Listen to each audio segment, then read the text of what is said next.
Neil McEvoy, Propel, Council Leader of Propel.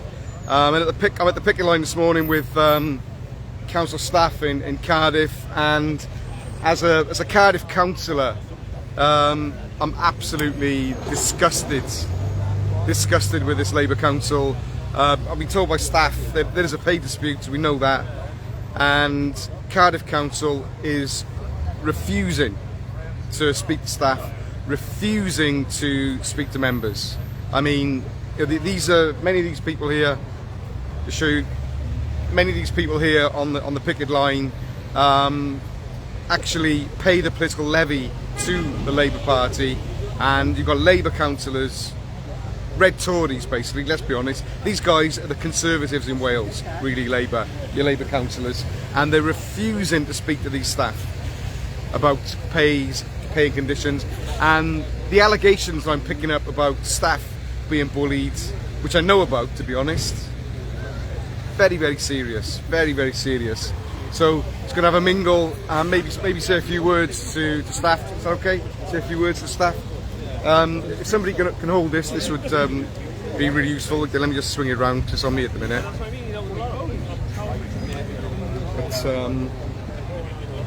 Okay, guys.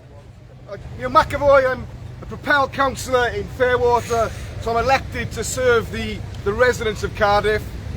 I'll be quite honest, what I've been told this morning makes me very, very angry and ashamed to be a member of Cardiff Council. It's an absolute disgrace that we have a Labour council, a so-called Labour council, refusing to talk to trade unionists and refusing to talk to staff. There's no excuse for that. I was deputy leader of this city from 2008 to 2012, and you can speak to any trade unionist, any official who was there in that time under my watch. We always spoke to the trade unions. We always did. So much so that it was the unions that wanted to do the equal pay deal with us, and not the Labour Council, which was going to come in a few months after that. And so we did the equal pay back in the day. And as I said, there's no excuse. If you look at energy bills now, hundreds of pounds a month, mortgage rates gone up, council tax going up. These are very, very tough times for all of us.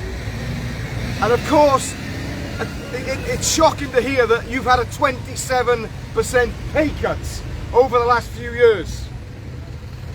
I can't say that a miracle can be worked and everything can be sorted out. Things can be done, but there is no excuse whatsoever not to talk to you guys. None. I put a question into the next council meeting, which is, I think it's the 26th of October, and I've asked a very simple question. I want the leader of the council to justify his refusal to speak to staff. There's no excuse. Other councils in the UK are doing local deals with the staff to look after their members and look after the people looking after us. Wrexham, for example, I'm told, have just done a deal. I look at it more widely. If you look at my political history, I was a Labour Party councillor back in 1999. Got fed up with the Labour corruption. I then moved on to Plaid Cymru. That's another story.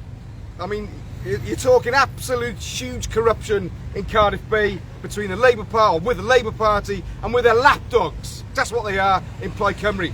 So we set up Propel. It's a brand new political party. We're new because we're sick and tired of the way things are run. There's a crisis of representation in Wales.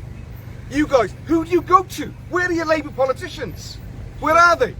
I'll tell you what they are. They're bloody Tories, but they wear red. I call them red Tories. I'll tell you what, you guys, loyal Labour Party supporters here, you pay the political levy. Why?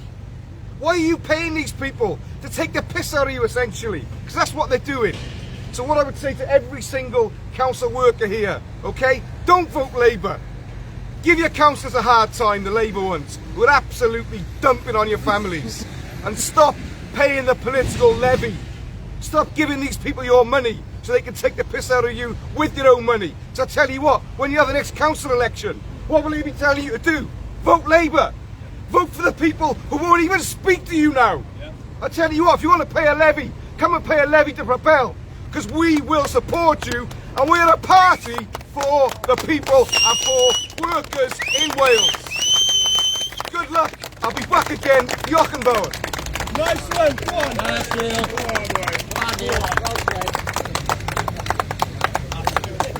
So I'm absolutely disgusted with this Labour Council, how they're treating these poor staff. I mean, you've got take-home pay after a really hard day's month's work of 1,500 quid, council tax 150 gone, energy bills 400 quid gone, mortgage 700 quid, rent if you're renting 800 quid gone.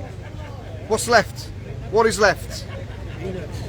Peanuts, you're correct, absolute peanuts. And yet you've got these Labour councillors, call themselves socialists, stood up in their suits in council, been to university, work for the politician, get a cushy life, then having 30 grand a year plus another job for the politician, so they're researching for an AM or MS, 35 grand off the council. They have an easy life, yeah? And you've got people out here, as I said, you can't say, oh, we'll give them like 100% pay increase, whatever it is. You can't do that. But there are ways and means to deal with people. And things can be done, okay? One thing that I didn't talk about to the staff there is it's Propel policy to restructure management on councils. Okay, I'll give you an example. If I was doing the books in Cardiff Council, I'll say this to anyone watching this, I could save you £1 million, like that, within hours of looking at the books by restructuring management. There are people out there earning £130,000 a year, £140,000 a year, okay? I phone their office, they haven't even got time to speak to me as an elected councillor. So I tell you what would, and I'll be called a bully for saying this now, threatening people's jobs and all that kind of rubbish, as I was told in that's happened back in 2017 when I said we'd restructure the council then. It's a political pledge from Propel. What we will do, any Propel council, any Propel influence council will restructure management. And we're going to get away from the fat cat culture, and we're going to embrace the culture of hard work, rewarding hard work, and speaking to members, speaking to workers that actually look after us. So I'm going to close it now because my wife will be going mad because I've got the car. I've got to take the little one to school. So if she's watching this, sorry I'm late, love, but I'm coming home now. All right, ta-ra.